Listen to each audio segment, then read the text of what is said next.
Hello everyone, welcome to solution. अब आज हम पढ़ने जा रहे हैं क्लास 12th इंग्लिश की आपकी इलेक्टिव बुक कैलेडोस्कोप का 12th क्लास का कैलेडोस्कोप बुक का थर्ड चैप्टर है नॉन फिक्शन का फिल्म मेकिंग। उसका थर्ड पार्ट जो हम करने जा रहे हैं आज। तो हमने पेज 157 पर छोड़ा था और कंटिन्यू करना था the tight rope of film making. यहाँ से हमने कंटिन्यू करना था। अब यहाँ पर एक वर्ड आया है टाइट रोप। टाइट रोप क्या होता है? जो हवा में लटकाई गई रस्सी होती है जिस पर कि जोकर वगैरह चलकर अपना जादू दिखाते हैं, उस रस्सी के बारे में बताया गया है, उसे टाइट रोप कहते हैं। तो यहाँ पर बात करेंगे the tight rope of film making की। फिल्म मेकिंग में इस रस्सी का क्या रोल होता है, किस तरह से ये होती है। So today, the ambitious filmmaker is obliged to walk a tightrope without a net. तो आज के समय की बात करें तो एक एम्बिशियस फिल्म मेकर है जो अपने गोल्स को अचीव करना चाहता है, अपनी मर्जी की अच्छी अच्छी फिल्में बनाना चाहता है। उसके लिए अपनी फिल्म बनाना एक टाइट रोप पर चलने के समान होता है, वो भी बिना किसी नेट के, यानी कि इतनी ऊंचाई में एक बंधी हुई रस्सी है, उस पर वो अपने पैरों पर चल रहा है और नीचे कोई नेट भी नहीं लगी हुई है, कोई उसके लिए प्रोटेक्शन नहीं है कि वो गिर जाए तो बच सके, यानी कि रिस्की काम है। ही मे बी अ कंजरर, चाहे वो भले ही एक जादूगर होगा, but no one conjures the producer, the bank director or the theater owners. When the public refuses to go see a film and lay down the money by which producer, bank director, theater owner and conjurer can live. आगे बताते हैं कि चाहे भले वो कितना बड़ा जादूगर हो, लेकिन अगर लोग फिल्म देखने से मना कर देते हैं, उस फिल्म को देखने से मना कर देते हैं, अपना पैसा उस फिल्म पर लगाने से मना कर देते हैं, यानी कि अगर वो फिल्म नहीं देखेंगे तो जो फिल्म बनी है उसे देखेगा ही नहीं कोई, तो फिर फिल्म वालों को प्रॉफिट कहाँ से होगा। तो उस प्रॉफिट को कैसे वो गेन करेंगे, कैसे उस प्रोड्यूसर का, बैंक डायरेक्टर का, थिएटर ओनर का, कंजरर का घर चलेगा अगर वो पैसे ही नहीं उन्हें मिलेंगे। तो इस तरह से ना ही वो प्रोड्यूसर पर, बैंक डायरेक्टर पर, थिएटर ओनर पर ये सभी जादू नहीं चला सकते हैं। The conjurer may then be deprived of his magic wand. तो इस तरह से जो जादूगर है, जो फिल्म मेकर है, जो दूसरों को इल्यूजन के थ्रू अपने और अट्रैक्ट करता है, वो अपनी जादू की छड़ी यानी कि अपनी फिल्म का जादू नहीं चला पाएगा और एक तरह से डिप्राइव्ड हो जाएगा, उसे कोई भी एडवांटेज नहीं मिलेगा। I would like to be able to measure the amount of talent, initiative and creative ability which has been destroyed by the film industry in its ruthlessly efficient sausage machine. अभी आगे बताते हैं कि मैं इतनी तो क्षमता रखता हूं कि मैं, हाँ, लोगों में जो टैलेंट है, इनिशिएटिव है, वो किस तरह से अपनी क्रिएटिविटी दिखा सकते हैं, एबिलिटी अपनी परफॉर्म कर सकते हैं, वो सब मैं देख सकता हूं। लेकिन आज की फिल्म इंडस्ट्री में ये सारी चीज़ें डिस्ट्रॉय हो गई हैं, और किस तरह डिस्ट्रॉय हुई हैं, बहुत ही बुरी तरीके से, बहुत ही रूथलेसली ये सभी डिस्ट्रॉय हुई हैं। और हुई किस में है? एक सॉसेज मशीन में। जैसे कि सॉसेज मशीन क्या होती है, जैसे बड़े बड़े मीट के पीसेस होते हैं, उन्हें उस मशीन में डाला जाता है, वो पूरी तरह से ग्राइंड होकर बिल्कुल एक चटनी की फॉर्म में बाहर आते हैं, बिल्कुल ग्राइंड किए हुए, तो उसे सॉसेज मशीन कहते हैं। इस तरह से की मशीन में जैसे वो पिस गए हों, इस तरह से आज के टाइम में हो गया है। ना ही टैलेंट की, इनिशिएटिव की और ना ही क्रिएटिव एबिलिटी की इतनी कदर रह गई है। What was play to me once has now become a struggle. एक समय में जो मेरे लिए खेल होता था, आज के समय में मेरे लिए बहुत बड़ी स्ट्रगल बन चुकी है। Failure, criticism, public indifferences all hurt more today than yesterday. ये आगे बताते हैं कि जो असफलता है, फेलियर है, उसके अलावा क्रिटिसिज्म है, आलोचनात्मकता है, उसके अलावा लोगों के बीच में जो भी इंडिफरेंसेस है, जो भी उनकी तटस्थता है, वो सभी आज के टाइम में ज़्यादा दुख देती हैं बजाय कि पहले के। The brutality of the industry is undisguised. अब ब्रूटैलिटी वर्ड आया यानी कि क्रुएलिटी, और अनडिस्गाइज्ड यानी कि स्पष्ट रूप से, क्लियरली, ऑब्वियस रूप से। So the brutality of the industry is undisguised. तो ये जो फिल्म इंडस्ट्री की जो ब्रूटैलिटी है, जो क्रुएलिटी है, वो साफ रूप से, ऑब्वियस रूप से दिखाई देती है। Yet that can be an advantage. लेकिन फिर भी कहीं ना कहीं ये एक तरह का एडवांटेज भी हो सकता है कि इससे हार्डवर्क करके कुछ सीखने को भी मिलता है। So much for people and the film business. अब ये कहते हैं कि लोगों के लिए, फिल्मों के लिए, व्यापार के लिए बहुत कुछ है सीखने को। I have been asked as a clergyman son. अब ये आगे बताते हैं कि जब मैं एक बेटे के रूप में हूँ, यानी कि एक पादरी का बेटा हूँ, तो तब मेरे से एक क्वेश्चन पूछा जाता है about the role of religion in my thinking and film making, कि एक क्लर्जी मैन का बेटा होने के नाते आपके लाइफ में रिलीजन का क्या रोल है, आपकी थिंकिंग किस तरह की है, और फिल्म मेकिंग से आप इसे किस तरह से अटैच करते हैं। To me religious problems are continuously alive. तो ये कहते हैं कि मेरे लिए रिलीजियस प्रॉब्लम्स, जो धार्मिक प्रवृत्तियां हैं, धार्मिक दिक्कतें हैं, वो हमेशा से ही जिंदा रही हैं। I never cease to concern myself with them. Concern का क्या मतलब है? वरी, चिंता करना। तो मैंने इसे लेकर अपनी लाइफ में बहुत ज़्यादा चिंता नहीं की है regularly. It it goes on every hour of the day of every day. और ये कहते हैं कि हर एक दिन के हर एक घंटे में, यानी कि 24 घंटे सातों दिन ये मेरे दिमाग में चलती रहती है चीज़ हमेशा। Yet this does not take place on the emotional level. लेकिन कभी भी ये मेरे इमोशंस पर हावी नहीं होती है, यानी कि ये अपने दिमाग से ऊपर इसे नहीं जाने देती। But on an intellectual one. लेकिन हाँ, मुझे बौद्धिक रूप से जरूर तंग करती हैं। इमोशनली मैं इतना दुखी नहीं होता हूँ इनसे, लेकिन कहीं ना कहीं बौद्धिक रूप से परेशान जरूर हो जाता हूँ। Religious emotion, religious sentimentality is something I got rid of long ago, I hope. अब आगे ये बताते हैं कि रिलीजियस जो भी मेरे लिए इमोशंस हैं, जो भी मेरी रिलीजियस सेंटिमेंटलिटी है, यानी कि फुल ऑफ इमोशंस हैं, यानी कि पूरी तरह से कूट कूट के भरे हुए धार्मिक जो मेरे अंदर इमोशंस हैं, उन सभी के बारे में बात करते हैं कि ये सभी चीज़ें जो हैं is something I got rid of long ago. Got rid of यानी कि इनसे छुटकारा पा चुका हूँ। कि मुझे ऐसा लगता है कि ये जो जितने भी मेरे अंदर रिलीजियस इमोशंस हैं, जितने भी कूट कूट के भरे इमोशंस हैं धर्म से रिलेटेड, वो सारे जो मेरे से हैं पीछे रह चुके हैं, उनसे मैं काफ़ी हद तक छुटकारा पा चुका हूँ, ऐसी मैं होप करता हूँ। The religious problem is an intellectual one to me. हालांकि धार्मिक जो दिक्कतें हैं वो मेरे लिए बौद्धिक रूप से तो हैं ही हैं। The relationship of my mind to my intuition. Intuition एक वर्ड है। क्या है इंट्यूशन वर्ड? यानी कि फीलिंग ऑफ अंडरस्टैंडिंग, किसी को समझने की जो हमारी फीलिंग होती है उसे कहते हैं। तो ये कहते हैं the religious problem is an intellectual one to me, यानी कि रिलीजियस प्रॉब्लम है वो मुझे बौद्धिक रूप से तो तंग करती हैं, मेरे लिए बनी रहती हैं। The relationship of my mind to my intuition, यानी कि मेरी जो समझने की क्षमता है वो मेरे माइंड से जुड़ी हुई है, इसलिए वो कहीं ना कहीं मुझे इंटेलेक्चुअल तरीके से तंग करती हैं। The result of this conflict is usually some kind of tower of Babel. और इस तरह की दिक्कत का रिजल्ट कई बार क्या होता है, इस कन्फ्लिक्ट का टावर ऑफ बेबेल टाइप का रिजल्ट होता है। अब ये टावर ऑफ बेबेल क्या है? एक स्टोरी है जिसमें गॉड जो हैं वो लोगों को लैंग्वेज के थ्रू डिवाइड कर देते हैं ताकि वो सभी जो हैं हेवन को ना पा सकें उस टावर के थ्रू। ये इस तरह का टावर है। तो एक स्टोरी बताई गई है, हालांकि ये मिथ है। तो इस तरह ही इनके कॉन्फ्लिक्ट आ जाता है कि काफ़ी चीज़ों में डिवाइड हो जाते हैं, काफ़ी इनके माइंड में काफ़ी चीज़ें चलती रहती हैं, कॉन्फ्लिक्ट आता रहता है, जिस तरह से वो एक फाइनल डिसीजन पर नहीं पहुंच पाते हैं। ये चीज़ यहाँ पर ये डायरेक्टली कहना चाह रहे हैं। फिलोसफिकली, अब यानी कि ये दार्शनिक रूप से बात करते हैं। There is a book which was a tremendous experience for me. एक बुक है जो कि मेरे लिए बहुत ही अच्छा एक्सपीरियंस रखती है। इयोनो कैइला से। इयोनो कैइला की एक बुक है साइकोलॉजी ऑफ द पर्सनैलिटी नाम से। His thesis that man lives strictly according to his needs. अब उनकी एक थ्योरी थी, एक थीसिस थी, जिसमें उन्होंने क्या लिखा था कि आदमी जो है अपनी ज़रूरतों के अनुसार ही अपने आप को ढालता है, उसी के अनुसार अपनी लाइफ में जीता है, नेगेटिव एंड पॉजिटिव, चाहे वो बुरी आदतें हों चाहे अच्छी आदतें हों, अपनी ज़रूरतों के अनुसार ही वो जीता है। Was shattering to me. अब एक वर्ड आया है शैटरिंग। शैटरिंग का क्या मीनिंग है? Shocking and upsetting. कि ये चीज़ मुझे काफ़ी आघात पहुंचाती है, मुझे काफ़ी शौक देती है, बट टेरिबली ट्रू। लेकिन कहीं ना कहीं ये सही रूप से तो सच ही है इनकी बात कि अपनी ज़रूरतों के अनुसार ही हम काम करते हैं।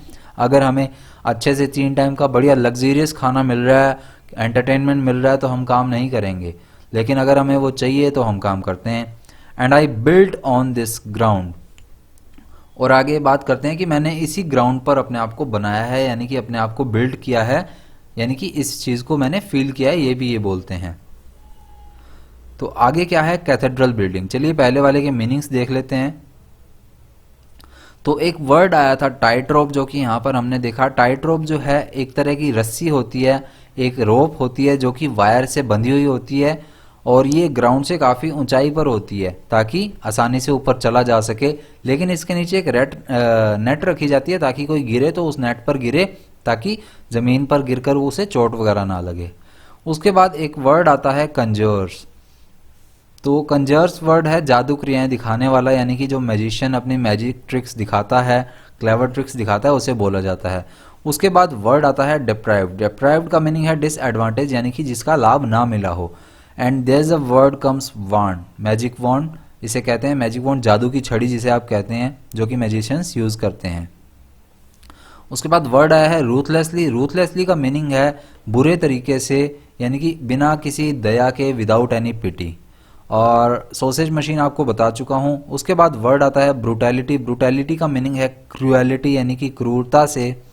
और उसके बाद एक वर्ड है अनडिस्गाइज्ड। अनडिस्गाइज्ड का मतलब है स्पष्ट रूप से, क्लियरली। और उसके बाद वर्ड आता है क्लर्जीमैन। तो क्लर्जीमैन का क्या मीनिंग है? एक प्राइज्ड, एक जो पादरी है उन्हें कहा जाता है। कंसर्न का मीनिंग है चिंता, वरी कहते हैं इसे।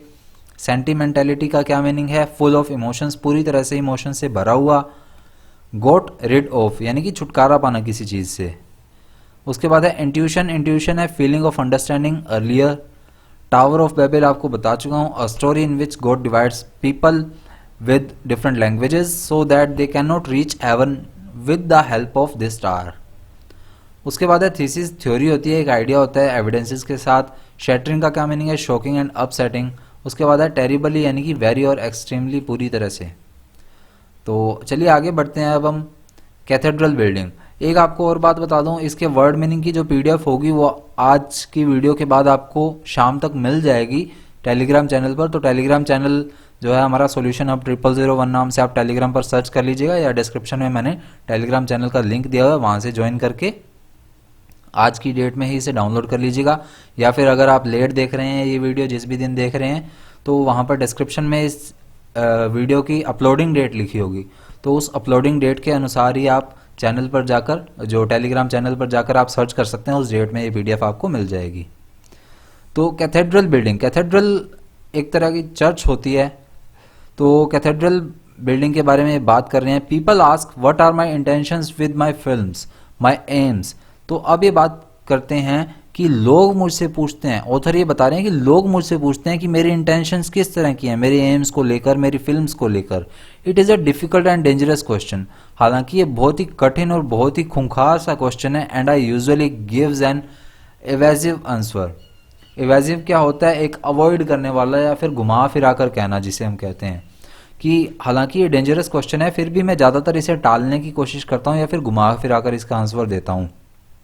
I try to tell the truth about the human condition.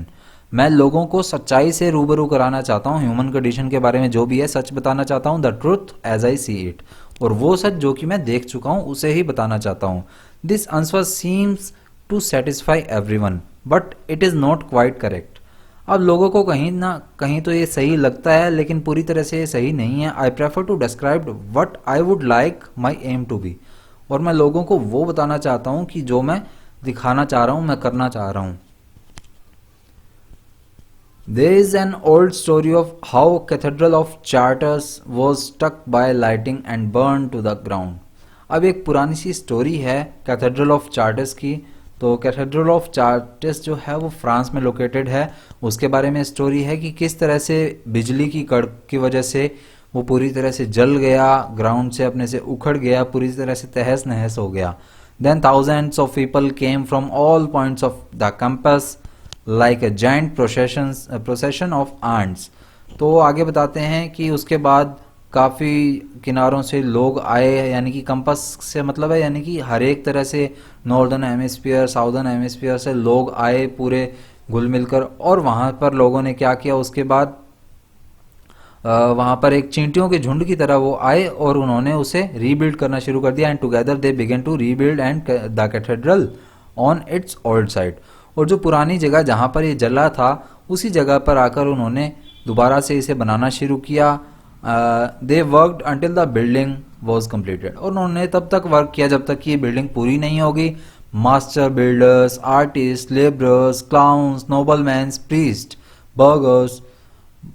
अब इनमें कौन कौन आए? बड़े बड़े जो बिल्डर्स थे, बड़े बड़े आर्टिस्ट थे, लेबरर्स थे, क्लाउन्स यानी कि जोकर थे, नोबलमैन थे, प्रीस्ट थे, पादरी थे, यानी कि बर्गलर्स यानी कि जितने भी सिटीजन्स थे, ये सारे आए। But they all remained anonymous and no one knows to this day who build the cathedral of Chartres.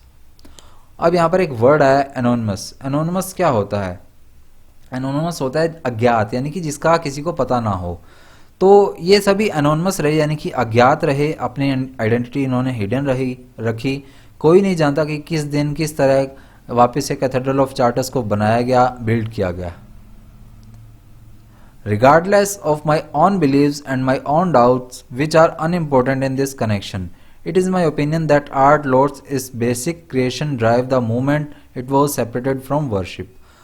अब ये कहते हैं कि मेरे जितने भी डाउट्स हैं, मेरे जितने भी बिलीव्स हैं, उनको अगर मैं अलग भी रख लेता हूँ, which are unimportant in this connection, यानी कि ये इस कनेक्शन में, इस बात में इतने ज़्यादा इम्पोर्टेंट भी नहीं है, तो इन्हें अलग ही रखता हूँ मैं।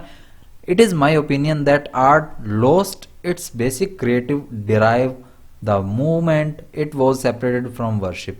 अब ये आगे बताते हैं कि आर्ट जिस दिन से वर्शिप से यानी कि पूजा से दूर हो गया है, उस दिन से इसकी जो क्रिएटिविटी है वो कहीं ना कहीं खो गई है मेरे हिसाब से, अभी इतना महत्वपूर्ण नहीं दिखाई देता। It severed an umbilical cord. Umbilical cord का क्या मीनिंग है? ये एक तरह की ट्यूब होती है जो कि मदर के लगी होती है, जब न्यू बॉर्न बेबी होता है उससे अटैच होती है मदर उस ट्यूब के थ्रू, और उस ट्यूब को बाद में काट कर बेबी को अलग किया जाता है। वो पेट की धुनी में लगी होती है वो ट्यूब बेबी के। So it severed an umbilical cord and now lives its on sterile life, generating and degenerating itself. अब आगे कहते हैं कि अब आर्ट जो है, कला जो है, वो पूजा से अलग हो चुकी है, यानी कि भगवान को पूजने से अलग हो चुकी है, अब इतने वर्शिप से अटैच नहीं है। जैसे एक बच्चे को एक माँ से ट्यूब को काटकर, अम्बिलिकल कॉर्ड को काटकर अलग किया जाता है, उसी तरह ये भी अलग हो चुकी है, इससे कट चुकी है। स्टेराइल लाइफ यानी कि अपनी फ्री जिंदगी जी रही है यहाँ पर, generating and D generating itself. अब ये कहीं ना कहीं अपने आप को क्रिएट कर रही है और कहीं ना कहीं अपने आप को नष्ट कर रही है। In former days the artist remained unknown and his work was to the glory of God.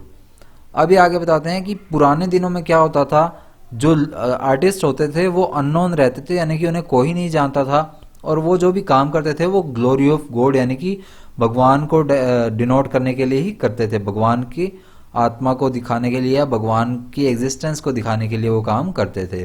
तो चलिए यहां तक के मीनिंग देखते हैं पहले। तो यहां पर आगे क्या दे रखा है, वैसे इसका मीनिंग है अवॉइडिंग या डोजिंग, घुमा फिरा कर कहते हैं जिसे हम। उसके बाद है कैथेड्रल ऑफ चार्टर्स, ये फ्रांस में लोकेटेड है।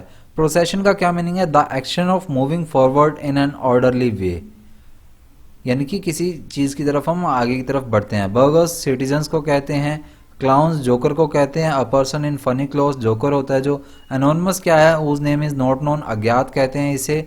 Umbilical cord the tube that connects a baby to its mother before birth, यानी कि जिस ट्यूब से बच्चा माँ से जुड़ा होता है उस ट्यूब को अम्बिलिकल कॉर्ड कहते हैं। स्टेराइल यानी कि फ्री है यहाँ पर इसका मीनिंग। जनरेटिंग का मीनिंग है टू क्रिएट समथिंग, किसी चीज को क्रिएट करना, और फॉर्मर यानी कि एंशियंट यानी कि अर्लियर, पौराणिक। अब आगे बढ़ते हैं। He lived and died without being more or less important than other artisans. Eternal values, immortality and masterpiece were terms not applicable in his case. अब वो कहते हैं कि वो अपने हिसाब से जीते हैं, अपने हिसाब से मरते हैं, चाहे वो लेस इम्पोर्टेंट है, ज़्यादा इम्पोर्टेंट है, यानी कि वो अपनी ग्लोरी ऑफ गॉड, अपने आप को भगवान के रूप में भगवान के आगे झोंक देते हैं, पूरा अज्ञात रहते हैं, लोगों को जान अपने आप को दिखाना ना दिखाना वो इतना इंपॉर्टेंट नहीं समझते हैं। ही lived and died without being more और लेस इंपॉर्टेंट, यानी कि वो अपने आप को इतना इंपॉर्टेंट नहीं दिखाना चाहते हैं, चाहे ज़्यादा चाहे कम, देन अदर आर्टिशियंस, बाकी आर्टिशियंस के अलावा।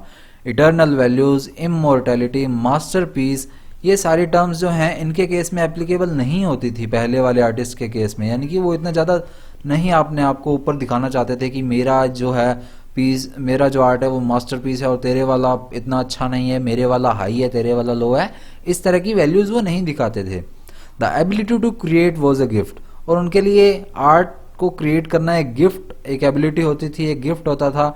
इन such a word flourished in vulnerable assurance and natural humility. अब यहाँ पर वर्ड आए हैं फ्लरिश्ड, यानी कि जो पूरी तरह से ग्रो कर चुका होता है, डेवलप्ड कहते हैं इसे। इनवल्नरेबल कहते हैं इम्पॉसिबल टू हार्म, यानी कि जिससे कि हार्म ना किया जा सके। और नेचुरल ह्यूमिलिटी कहते हैं, एक तरह की विनम्रता होती है जो, उसे नेचुरल ह्यूमिलिटी कहते हैं। So in such a world flourished इनवल्नरेबल, यानी कि एक ऐसा वर्ल्ड, एक ऐसी दुनिया जिसमें कि पूरी तरह से ये किसी को कष्ट पहुंचाना ना के बराबर है एश्योरेंस एंड नेचुरल ह्यूमिलिटी, और वो उस तरह की दुनिया में रहते थे जहां पर कि लोग विनम्र होते थे। और अब आगे आज के टाइम से कंपैरिजन करते हैं। Today the individual has become the highest form and the greatest Ben of artistic creations. अब एक वर्ड आया है बेन। बेन का मतलब क्या होता है? किसी ऐसी चीज पर पहुंचना जिससे कि डेथ हो, ट्रबल हो या फिर दुख हमें मिले। तो आज के समय में बात करते हैं तो इंडिविजुअल्स यानी कि हर एक पर्सन क्या है, खुद को अपने आप को ऊपर दिखाना चाहता है, and the greatest Ben of artistic creation, और आर्ट को जो है नीचे दिखाना चाहता है। वो आर्ट की कदर नहीं करता है। आज के टाइम में बंदे की कदर ज्यादा है, आर्ट की कदर कम है। यानी कि अगर कोई पेंटिंग भी बनाएगा तो वो कहेगा कि ये मेरी पेंटिंग है, मेरी पेंटिंग है। अगर कोई नया गाना लॉन्च होगा तो बात आएगी कि ये इस बंदे का गाना है, इस बंदे का गाना है। और पहले के टाइम में गाने आ जाते थे, गाते रहते थे, ये नहीं पता होता था ज़्यादा किसी को कि ये किसका गाना है, बस गाने की धुन में खोए रहते थे। आज के टाइम में लोगों की जो है बात ज़्यादा की जाती है बजाय इसके कि किसी आर्ट की। द स्मॉलेस्ट wound और pain of the ego is examined under a microscope as if it were of eternal importance. और छोटे से छोटे दुख, छोटे से छोटी पीड़ा की जो है वो बात की जाती है ईगो के रूप में, तो उसे जैसे कि माइक्रोस्कोप में किसी चीज़ को हम ढूंढते हैं उस तरह से इसे एग्जामिन किया जाता है। हर एक छोटी से छोटी कमी को ढूंढा जाता है आज के टाइम में कि हाँ इसने ये गलती की है, चलो इसको बाहर निकालो, ये करो, वो करो।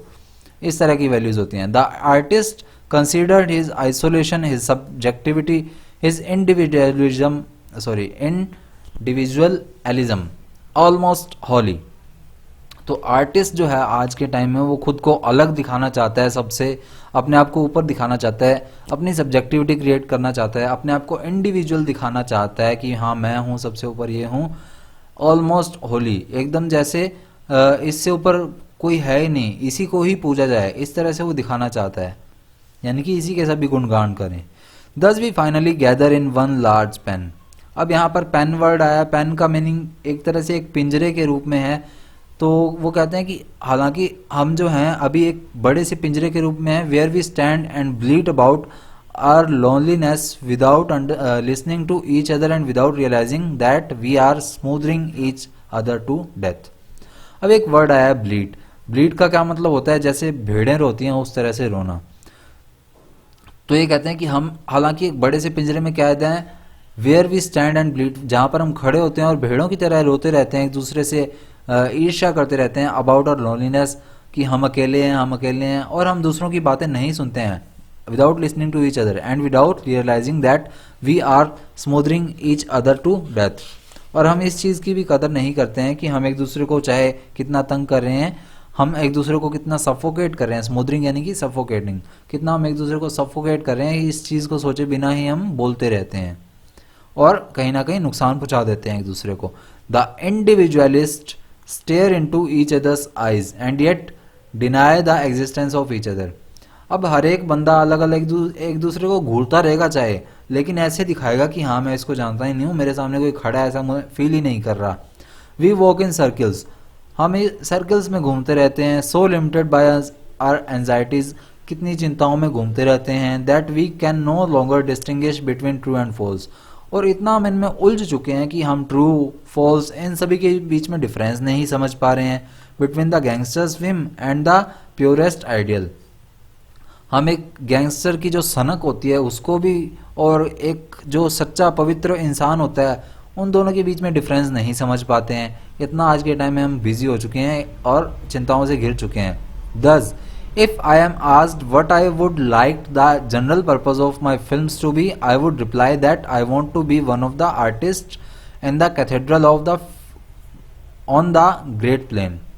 अब आगे कहते हैं फिर भी अगर मुझसे पूछा जाता है कि मैं किस तरह के पर्पज पर फिल्म बनाना चाहता हूं, तो मैं उन्हें रिप्लाई दूंगा that I want to be one of the artist in the cathedral on the great plain, कि जिस तरह से उस प्लेन सरफेस पर लोगों ने आकर वापस से कैथेड्रल बिल्ड किया था, कैथेड्रल ऑफ चार्टरस, उस तरह से ही मैं अनजान बनकर एक आर्टिस्ट की तरह काम करना चाहता हूं कि लोगों को पता ना हो कि ये फिल्म किसने बनाई है, हालांकि फिल्म की कदर जरूर हो कि हाँ लोग फिल्म की सराहना करें, फिल्म को अच्छा माने, लेकिन ऐसे किसी बंदे के पीछे ना पड़े।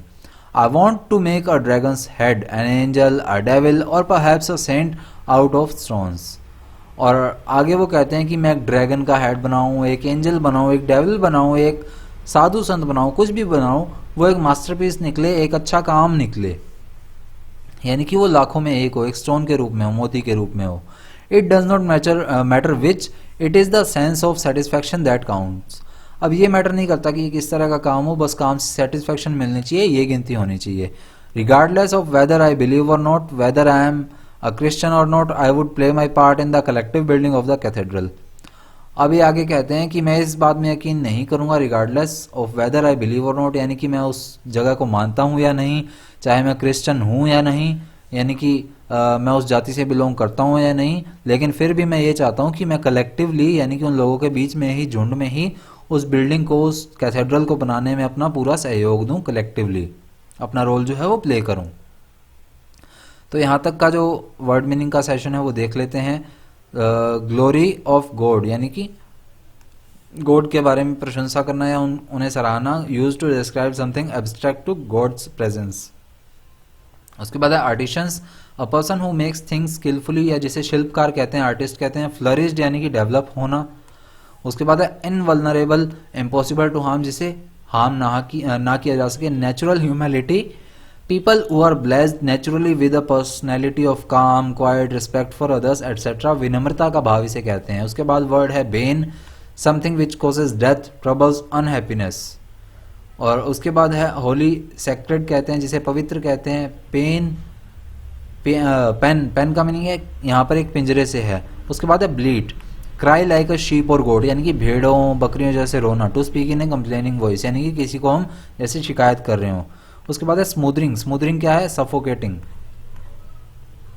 उसके बाद वर्ड आया है एंजाइटी, एंजाइटी है वरी या टेंशन इसे कहते हैं। विम को कहते हैं सनक, a sudden desire to do, किसी चीज़ को करने की बहुत ज़्यादा इच्छा होना। और इसके बाद यहाँ पर एक बंदा है अम्बर्टो इको, उसके इंटरव्यू की बात है। ये एक बहुत बड़े राइटर हैं, साथ ही साथ ये नॉवलिस्ट हैं। इनका इंटरव्यू लिया है मुकुंद पद्म भाषण ने, और उस इंटरव्यू की बात की जाएगी इसमें। ये इस चैप्टर का सेकंड पार्ट है जो यहां से शुरू होता है।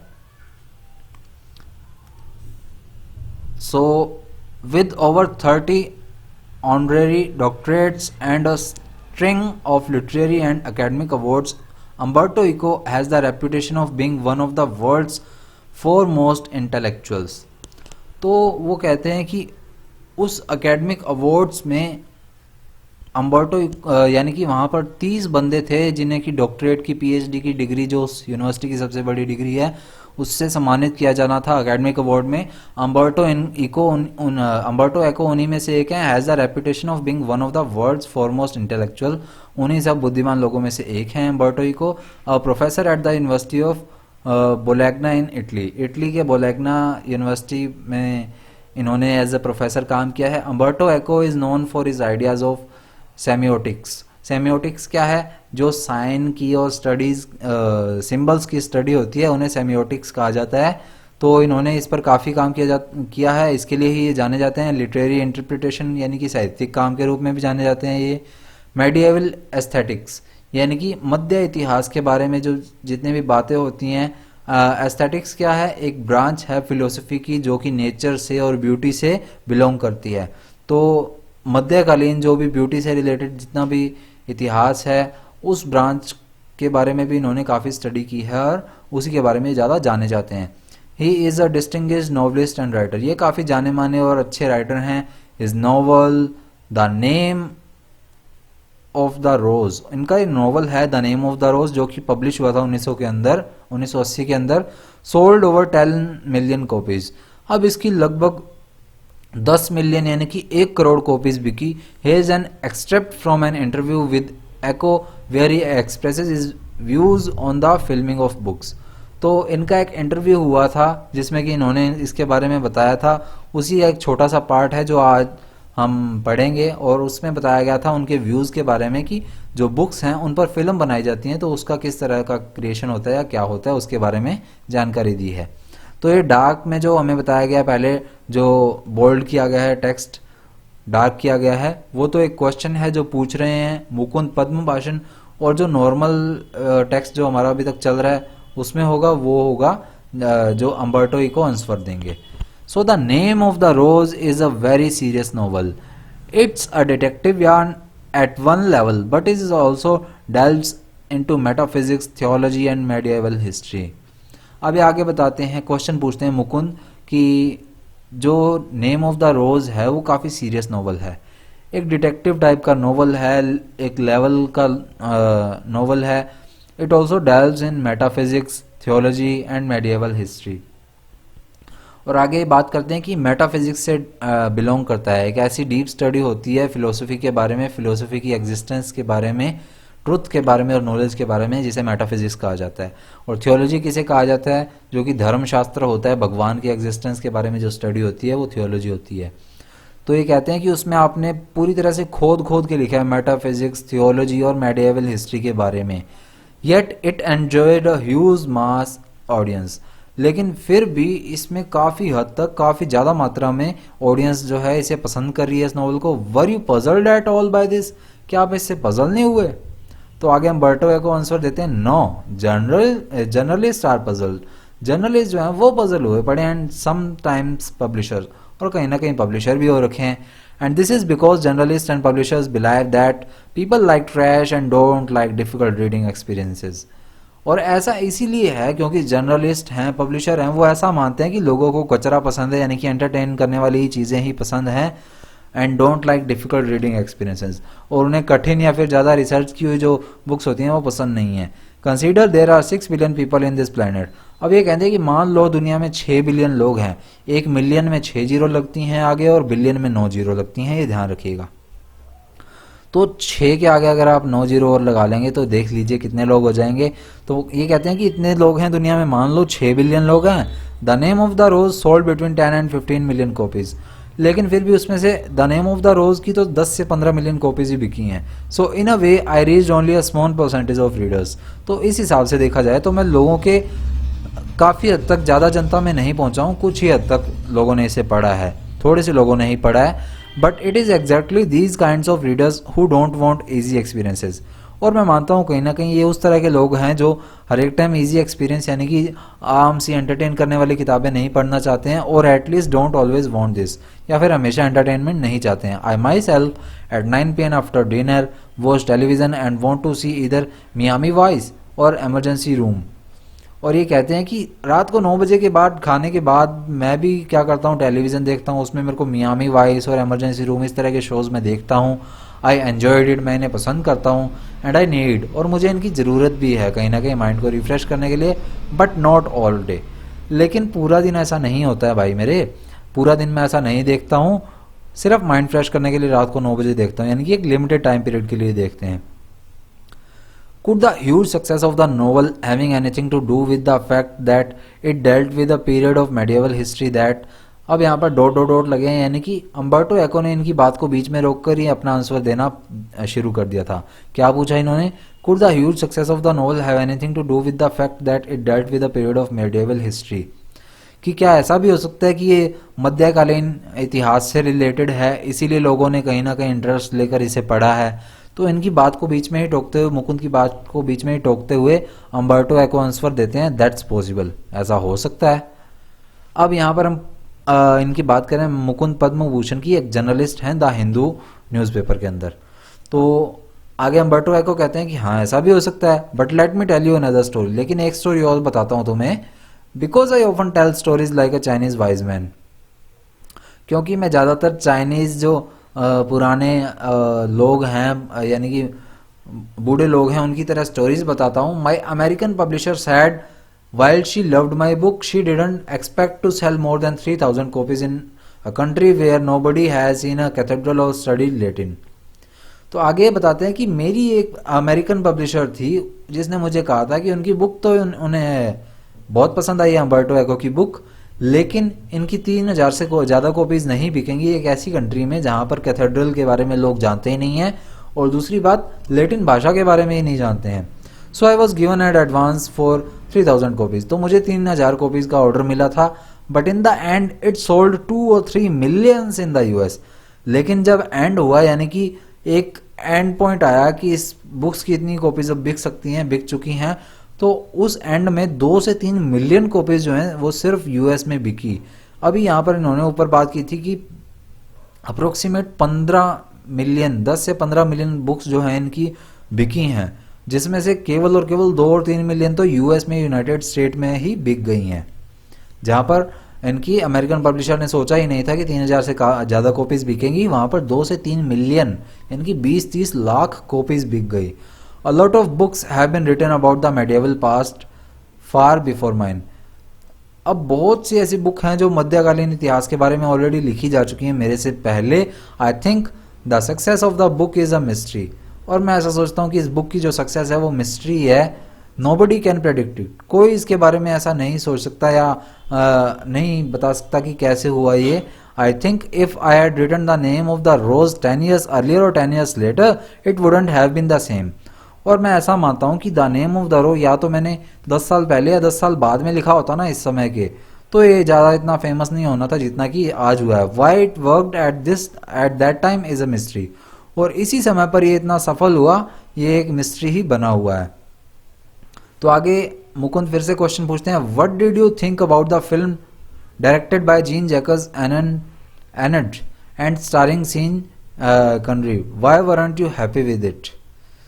तो आगे कहते हैं कि आपको क्या लगता है इस फिल्म के बारे में, जैसे कि डायरेक्ट किया था जीन जैकस ने, और उसमें हीरो कौन थे, सियान कनरी थे, why weren't you happy with it, तो आप इससे इतने खुश क्यों नहीं हैं। ये एक मूवी थी जो कि इनकी जो बुक है उसी पर बनाई गई थी, the name of the Rose पर।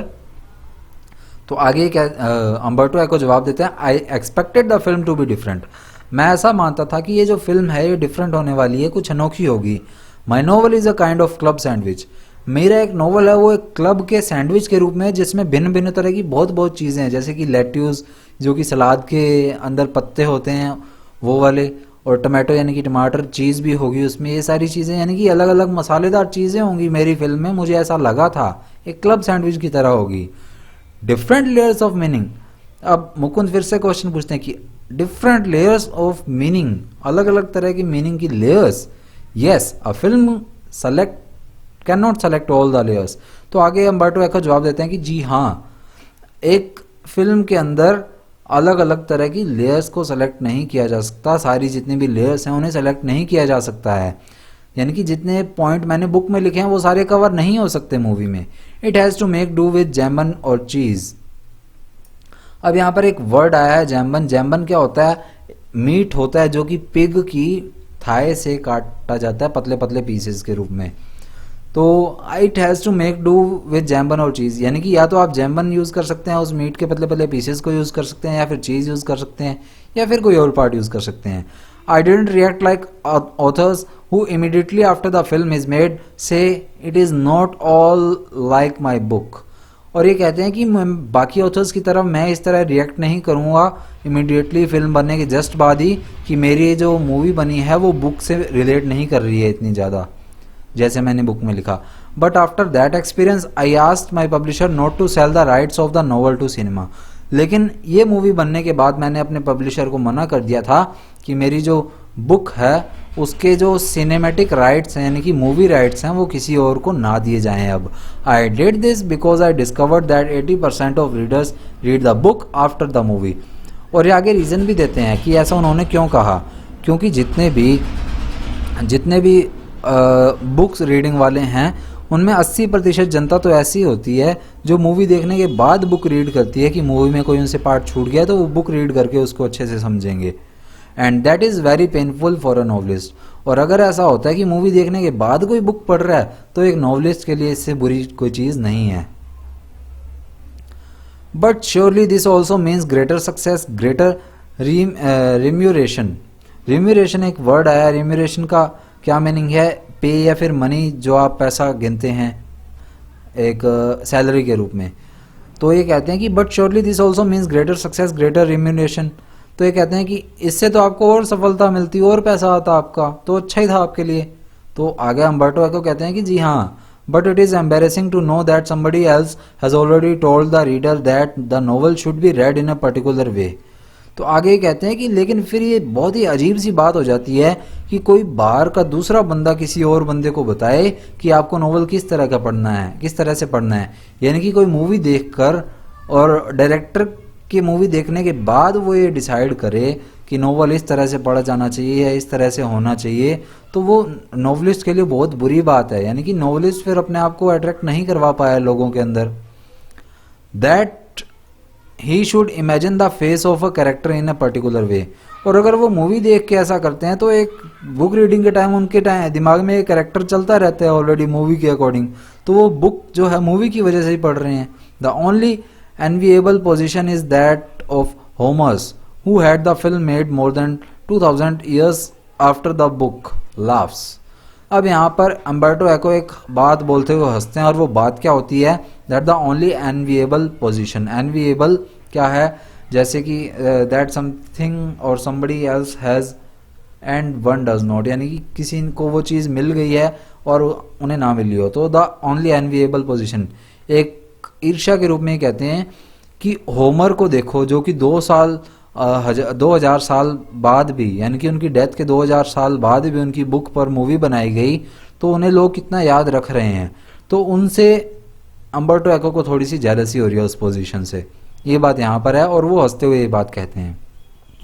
सो that is why Stanley Kubrick never got to make Foucault's Pendulum. अब आगे फिर मुकुंद पूछते हैं कि इसीलिए स्टैनली क्यूब्रिक जो नाम के डायरेक्टर हैं वो इसीलिए फॉकलेट्स पेंडुलम नाम की मूवी नहीं बना पाए आपके नॉवल की। Since I had laid down a general rule the publisher said no. अब हम अम्बर्टो एको को जवाब देते हैं कि हालांकि मैंने तो ये जनरल रूल बनाया था कि मैं अपने सिनेमेटिक राइट्स नहीं दूंगा अपने नॉवल के, लेकिन पब्लिशर ने इस बात से मना कर दिया। देन स्टैनली क्यूब्रिक डाइड, लेकिन फिर स्टैनली क्यूब्रिक जो है वो मर गए। But it may have been a great movie, लेकिन अगर वो इस पर मूवी बनाते तो काफ़ी अच्छी मूवी बनाते, ऐसी मैं उम्मीद करता हूँ। और इस बात को कहते हुए भी वो फिर से हंसते हैं। Talking about Foucault's Pendulum, there is a sense in which you did the Da Vinci Code before Dan Brown did. अब एक वर्ड आया है डा विंसी कोड। तो डा विंसी कोड क्या है, एक नोवेल है जो कि डैन ब्राउन ने लिखा था। तो ये क्या पूछते हैं, ये बात करते हैं फॉकलेट्स पेंडुलम की कंपैरिजन करते हैं। Talking about Foucault's Pendulum, there is a sense in which you did the Da Vinci Code before Dan Brown did. तो ये कहते हैं कि आपने फॉकलेट्स पेंडुलम में वो चीज़ ऑलरेडी लिख दी जिसे कि बाद में डा विंसी कोड में लिखा डैन ब्राउन ने। Of course you did it as a myth that takes on a strange reality and he did it as it was a historical truth. अभी आगे पूछते हैं कि आपने तो इसे एक मिथ, एक मनगढ़ंत कहानी के रूप में बताया, लेकिन जो डैन ब्राउन ने इसे डा विंसी कोड में बताया उसमें तो इन्होंने एक हिस्टोरिकल ट्रुथ के बारे में बताया, तो ऐसा क्यों। तो आगे फिर जवाब देते हैं Umberto echo, I told Dan brown story, कि हाँ मैंने भी बताया, डैन ब्राउन की स्टोरी देखी है, बताई है, ठीक है। माई कैरेक्टर्स आर हिज, कि जैसे मेरे कैरेक्टर्स हैं वैसे ही उसके ही कैरेक्टर्स हैं नॉवल के अंदर। I gave the broad picture of this kind of literature. और वहीं पर ये छोटी सी बात बोल देते हैं कि मैंने तो जो है लिटरेचर की जितनी भी ब्रॉड काइंड हो सकती थी, जितनी भी बड़ी से बड़ी पिक्चर हो सकती थी, वो अपने नॉवल में रिप्रेजेंट कर दी, उनका मेरे को पता नहीं। तो यहीं पर ये फुल स्टॉप कर देते हैं। इंटरव्यू का छोटा सा पार्ट जो है हमारे सामने आ जाता है। और ये इंटरव्यू लिया किसने था, मुकुंद पद्मनाभन ने ये इंटरव्यू लिया है। तो इसी के साथ हमारा ये जो चैप्टर है ये फिनिश हो चुका है। डिस्क्रिप्शन में मैंने प्लेलिस्ट का लिंक दिया है, वहाँ पर आपको इसके जितने भी चैप्टर्स हैं क्लास 12th कैलेडियोस्कोप बुक के, वो सारे मिल जाएंगे। उसके अलावा टेलीग्राम चैनल पर आपको इसकी जो PDF है वर्ड मीनिंग की वो मिल जाएगी, और वहीं पर आपको लिंक वगैरह भी जो है नई अपडेट मिल जाएंगी। तो आप सब्सक्राइब कर लीजिए टेलीग्राम चैनल सॉल्यूशन हब 0001, या फिर डिस्क्रिप्शन में कोड है, वहाँ से आप उस टेलीग्राम चैनल तक पहुँच सकते हैं। तो मिलते हैं नेक्स्ट वीडियो में, तब तक के लिए टाटा बाय बाय, जय हिंद।